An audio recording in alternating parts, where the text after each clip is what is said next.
Hello बच्चों, good afternoon. आज कक्षा 12 के छात्र छात्राओं को रसायन विज्ञान के द्वितीय प्रश्न पत्र में आपको नाभिक रागी प्रतिस्थापन अभिक्रियाओं को पढ़ाना है। सीधी सी बात है, आपको मालूम होना चाहिए, मैंने खुद पढ़ाया है। प्रतिस्थापन अभिक्रिया, जिसको आप अंग्रेजी में बोलते हैं सब्स्टिट्यूशन रिएक्शन। तो जहाँ तक सब्स्टिट्यूशन रिएक्शन या प्रतिस्थापन अभिक्रिया है, क्या होता है, आप सीधे सीधे कहेंगे वह अभिक्रियाएं जिनमें कार्बन से संयुक्त परमाणु या समूह किसी अन्य परमाणु या समूह के द्वारा हटा दिया जाता है, लेकिन मूल यौगिक की संदिग्धता में कोई परिवर्तन नहीं होता है, प्रतिस्थापन अभिक्रिया कहलाता है। लेकिन आपको पढ़ना है नाभिक रागी प्रतिस्थापन अभिक्रिया, या जिसको आप कहते हैं न्यूक्लियोफिलिक सब्स्टिट्यूशन रिएक्शन। मैं आपको स्पष्ट रूप से बताना चाहता हूं कि नाभिक रागी को न्यूक्लियोफिलिक या न्यूक्लियोफाइल्स कहते हैं। इसका मतलब ये हुआ कि वह प्रतिस्थापन अभिक्रिया जिसमें कार्बन से संयुक्त, ये आपका जो कार्बन है, इससे जो जुड़ा हुआ परमाणु या समूह है, वह परमाणु या समूह किसी न्यूक्लियोफाइल के द्वारा हटा दिया जाता है और मूल यौगिक की संदिग्धता में कोई परिवर्तन नहीं होता है, उसे हम लोग क्या बोलते हैं, नाभिक रागी प्रतिस्थापन अभिक्रिया है। अर्थात यहाँ पे जो सब्स्टिट्यूशन होगा या यहाँ पे जो प्रतिस्थापन होगा, वह प्रतिस्थापन या सब्स्टिट्यूशन न्यूक्लियोफाइल के द्वारा होगा। फिर से आप सुन ले परिभाषा। मैंने सीधे तौर पे आपसे कहा कि वह प्रतिस्थापन अभिक्रिया या वह जिसको आप बोलते हैं वो सब्स्टिट्यूशन रिएक्शन, जिसमें आपका क्या होता है, कार्बन से संयुक्त परमाणु या समूह न्यूक्लियोफाइल के द्वारा हटा दिया जाता है, न्यूक्लियोफिलिक या नाभिक रागी प्रतिस्थापन अभिक्रिया कहलाता है।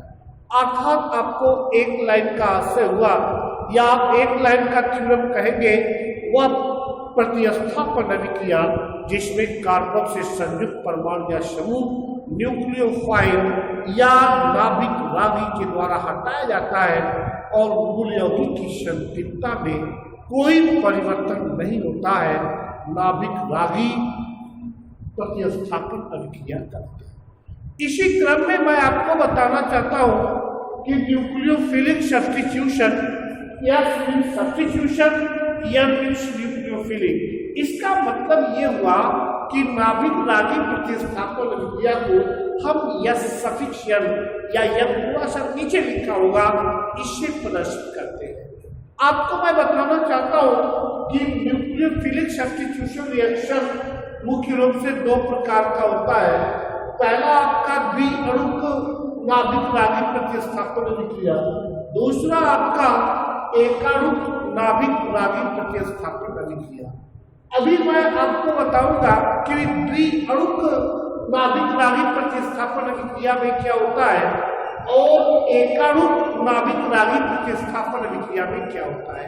आप सुन लीजिए, जो द्विअणुक न्यूक्लियोफिलिक या द्विअणुक जो आपका नाभिक रागी या न्यूक्लियोफिलिक प्रतिस्थापन अभिक्रिया है, इस अभिक्रिया में जो रेट है, जो अभिक्रिया का दर है, वो अभिक्रिया का दर या वो अभिक्रिया का जो वेग है, वो किसके डायरेक्टली प्रोपोर्शनल होगा, वो किस पर निर्भर करेगा। आप देखेंगे कंसंट्रेशन ऑफ सब्सटेंस या अभिकारक की क्षमता और न्यूक्लियोफाइल दोनों पर होगा। मेरे कहने का आशय ये है कि आपको जो द्विअणुक नाभिक रागी प्रतिस्थापन अभिक्रिया अभी मैं पढ़ाऊंगा, आपको देखने को मिलेगा कि इस अभिक्रिया का जो रेट है वो आपका अभिकारक पदार्थ की क्षमता और न्यूक्लियोफाइल पर निर्भर करता है। अर्थात आप सीधे सीधे कहेंगे, एक लाइन में आप कहेंगे कि वह प्रतिस्थापन अभिक्रिया या वह नाभिक रागी प्रतिस्थापन अभिक्रिया जिनमें अभिक्रिया का वेग अभिकारक की क्षमता और न्यूक्लियोफाइल पर निर्भर करता है, द्विअणुक नाभिक रागी प्रतिस्थापन अभिक्रिया कहलाता है। इसी क्रम में अभी भी आपने कहा है कि ये नाभिक रागी प्रतिस्थापन अभिक्रिया को हम लोग एसएन से प्रदर्शित करते हैं।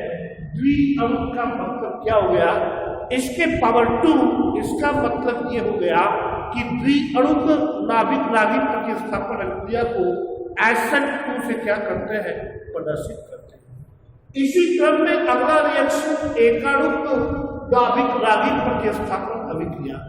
सीधी सी बात है, इसमें आपको देखने को मिलेगा कि जो अभिक्रिया का दर है या जो अभिक्रिया का वेग है, वो अभिक्रिया का दर या वो अभिक्रिया का जो वेग है वो अभिकारक पदार्थ की क्षमता पर निर्भर करता है।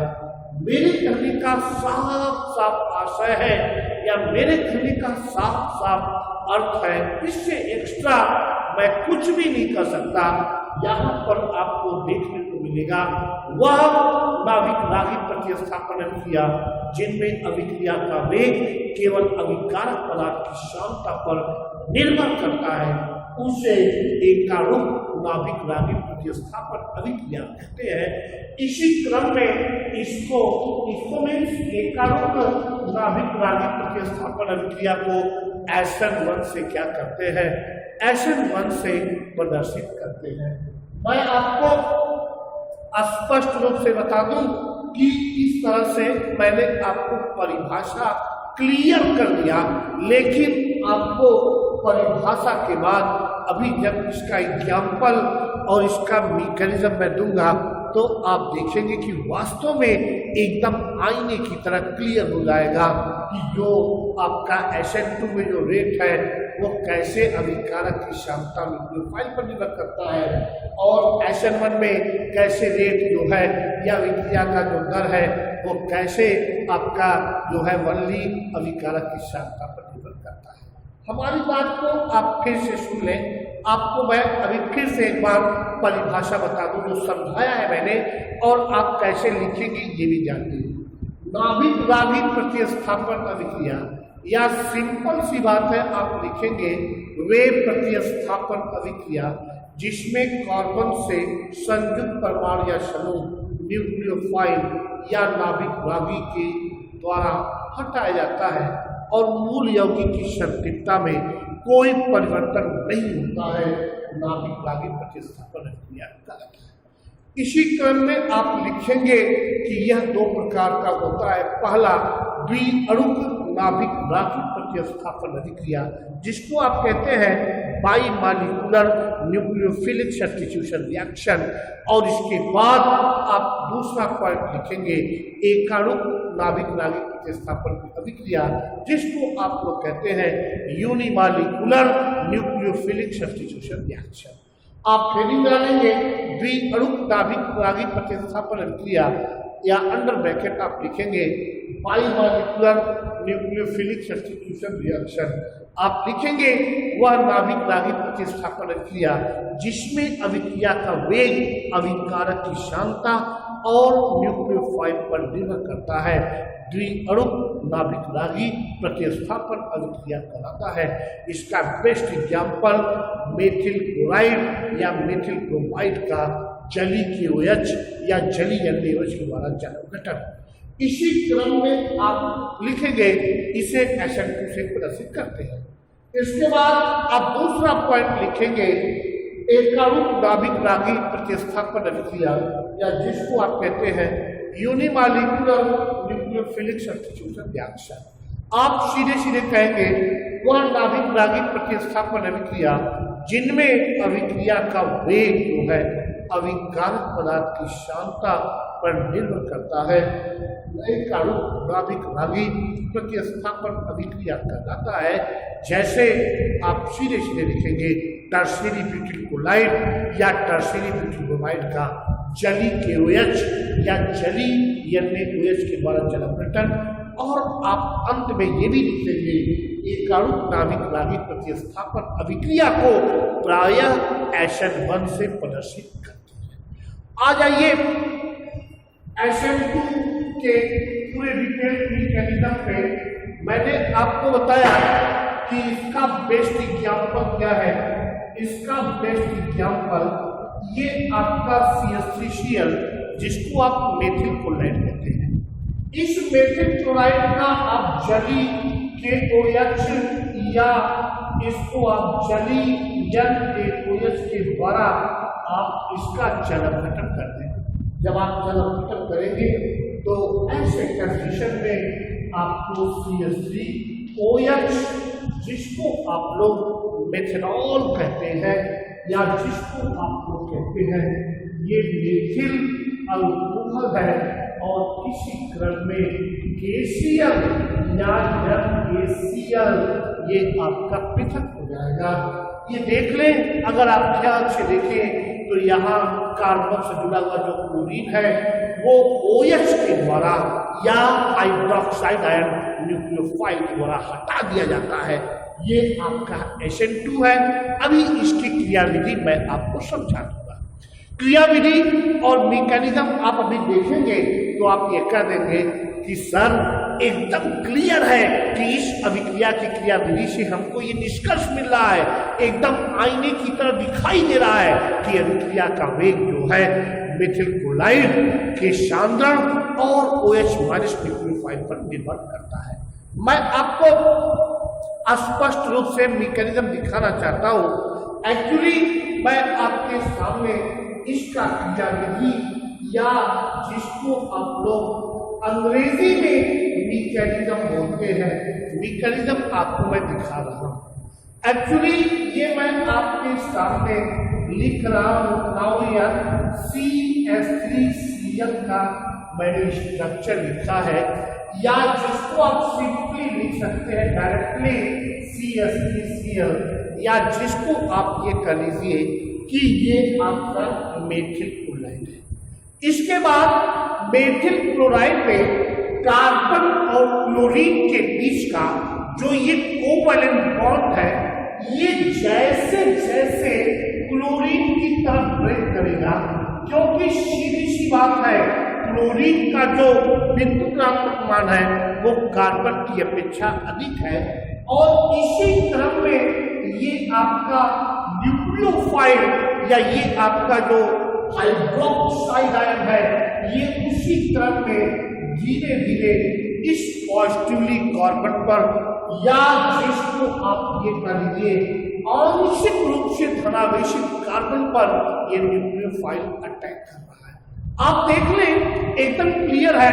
मेरा जो स्टेटमेंट है मैं क्लियर स्टेटमेंट आपको दे रहा हूं कि मेथिल क्लोराइड के कार्बन और क्लोरीन के बीच का जो कोवैलेंट बॉन्ड है वो जैसे धीरे क्लोरीन साइड ब्रेक होता है उसी तरह से ये न्यूक्लियोफाइल जो है पॉजिटिवली कार्बन पर या धनावेशित कार्बन पर आक्रमण करता है। इसी क्रम में जब ये आक्रमण करेगा तो आपको क्या प्राप्त होगा। आपके सामने मैं लिख रहा हूं कुछ इस तरह का एक प्रोडक्ट मिलेगा और आप देखें इस बात को आपने तोड़ा है dot dot dot Cl minus charge और पॉजिटिवली या जिसको आप पार्शियल नेगेटिव चार्ज कहते हैं ये डॉट डॉट डॉट डॉट आपका क्या है OH इस पर पार्शियल नेगेटिव चार्ज। इसको क्या हम बोलते हैं, इसको हम लोग बोलते हैं संक्रमण अवस्था या किसी ऐसे यौगिक में कोई बॉन्ड टूट रहा है साथ ही साथ नया बॉन्ड बन रहा है। इस अवस्था को या इस स्टेट को हम ट्रांजिशन स्टेट या संक्रमण अवस्था कहते हैं। ये आपके सामने हमने लिख दिया, ये आपका संक्रमण अवस्था या जिसको आप लोग कहते हैं अंग्रेजी में ट्रांजिशन स्टेट या इसको हम लोग शॉर्ट में TS कहते हैं। देख लीजिए ये जो हमने मैकेनिज्म यहाँ दिखाया है इस मैकेनिज्म से ही क्लियर है कि इस अभिक्रिया का जो रेट है वो rate concentration of methyl chloride और OH माइनस या न्यूक्लियोफाइल पर डिपेंडेंसी है या डिपेंड करता है। That is why it undergoes SN2 reaction. और वी कैन से, आप कह सकते हैं कि इस अभिक्रिया की क्रियाविधि से ही ये क्लियर हो रहा है कि इस अभिक्रिया के लिए जो अभिक्रिया का वेग है वो मेथिल क्लोराइड के सांद्रण और न्यूक्लियोफाइल OH- पर निर्भर करता है। अतः यह क्या है, SN2 का प्रमुख उदाहरण है। और इसी क्रम में आप सीधे तौर पर लिखेंगे कि कुछ समय के बाद आपका मेथिल अल्कोहल में बदल जाता है और आपका Cl- या आपका क्लोराइड पृथक हो जाता है। ये आपका देखें तो SN2 या बाइमॉलिक्यूलर न्यूक्लियोफिलिक सब्स्टिट्यूशन रिएक्शन या द्विअणुक नाभिक रागी या न्यूक्लियोफिलिक प्रतिस्थापन अभिक्रिया का एक प्रमुख उदाहरण है। आपके सामने मैंने सिद्ध कर दिया क्यों ये SN2 है।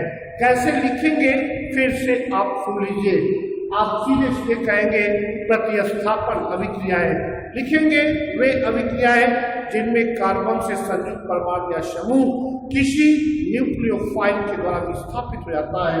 नाभिक रागी प्रतिस्थापन अभिक्रिया कहलाता है। फिर आप लिखोगे नाभिक रागी प्रतिस्थापन अभिक्रिया मुख्य रूप से दो प्रकार का होता है। द्विअणुक नाभिक रागी प्रतिस्थापन अभिक्रिया जिसको आप कहेंगे बाइमॉलिक्यूलर न्यूक्लियोफिलिक सब्स्टिट्यूशन रिएक्शन। दूसरा एकाणुक नाभिक रागी प्रतिस्थापन अभिक्रिया जिसको आप कहेंगे यूनिमॉलिक्यूलर न्यूक्लियोफिलिक सब्स्टिट्यूशन रिएक्शन।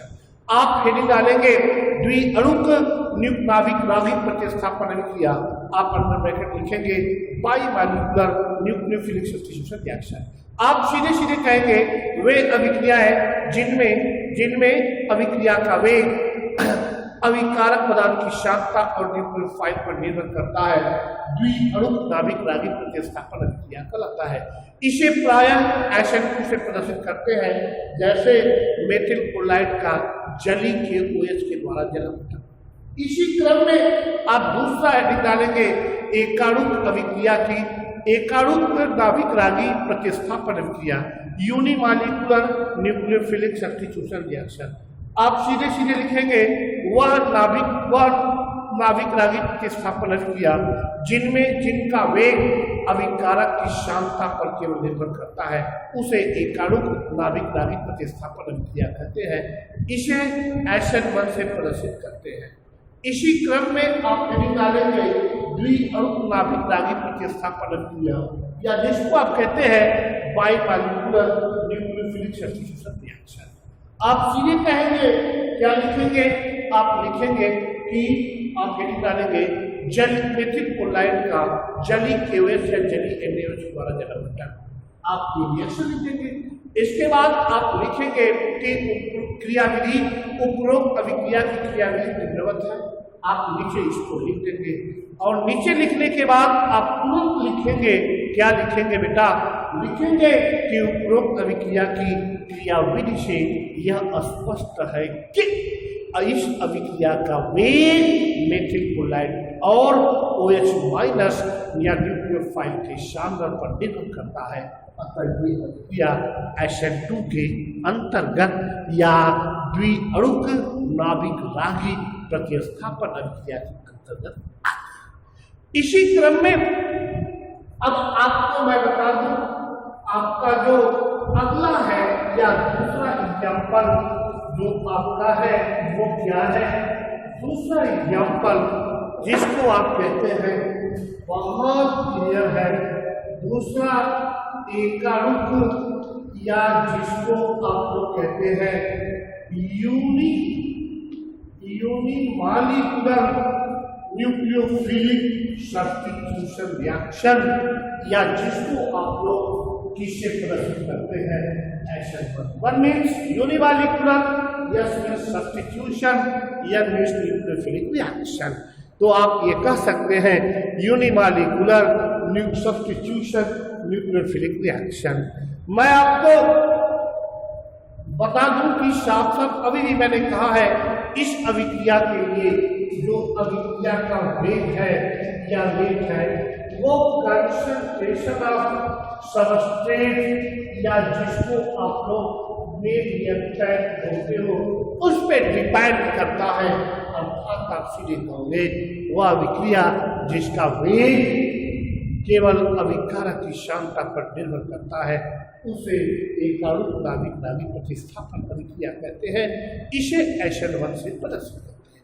इसका बेस्ट एग्जाम्पल भी मैं आपको बता दूं, ये आपका CH3 नाउ CH3 ये टर्शियरी ब्यूटिल ब्रोमाइड है। इसको आप क्या बोलते हैं? ये टर्शियरी ब्यूटिल ब्रोमाइड है और इस पे आप जली के OH की क्रिया करेंगे K प्लस Br माइनस ये आपका मिलकर के ABr और OH माइनस चला जाएगा। CH3 सिंगल बॉन्ड CH3 और सिंगल बॉन्ड OH। इसको आप लोग क्या कहेंगे? टर्शियरी ब्यूटिल अल्कोहल या इसका आयोडीन 1 2 3 2 मेथिल प्रोपेनॉल 2 आपका होगा। इसी क्रम में आप देख लीजिए, मैं इसका क्रियाविधि जब आपको दिखाऊंगा तो आप ये देखेंगे कि वास्तव में सर ने जो कहा था कि ये SN1 में आएगा, SN1 में क्यों आएगा? इसलिए ये विक्रिया का जो दर है वह अभिकारक पदार्थ की क्षमता पर क्या करता है? निर्भर करता है, डिपेंड करता है। इसको मैं क्रियाविधि जब बताऊंगा तो जैसे आपने SN1 में देखा था, SN2 में देखा था आपने कि उसका क्रियाविधि एक ही स्टेप में था, लेकिन इसका क्रियाविधि 2 स्टेप में कंप्लीट होगा। इसका मतलब इसमें प्रथम पद और द्वितीय पद होंगे। और मैं आपको बता दूं, प्रथम पद में कार्बोनियम आयन बनेगा, आप देखेंगे जिसका नाम टर्शियरी ब्यूटिल कार्बोनियम आयन आपका होगा। और सेकंड स्टेप में इसी टर्शियरी ब्यूटिल कार्बोनियम आयन या इसका एग्जैक्ट नाम टर्शियरी ब्यूटिलियम आयन, इस पे OH माइनस अटैक करेगा तो आपका टर्शियरी ब्यूटिल अल्कोहल या जिसका IUPAC नेम 2 मेथिल प्रोपेनॉल 2 बनेगा। ये आपका फाइनल प्रोडक्ट है। लेकिन मैं सिद्ध कर दूंगा कि बच्चों देख लो, इस नाभिक नाभिक प्रतिस्थापन अभिक्रिया में जो अभिक्रिया का दर है वो किस पे डिपेंड करता है? टर्शियरी ब्यूटिल क्लोराइड की सांद्रता पर। इसका मतलब ये SN1 में आ गया। धन्यवाद बच्चों।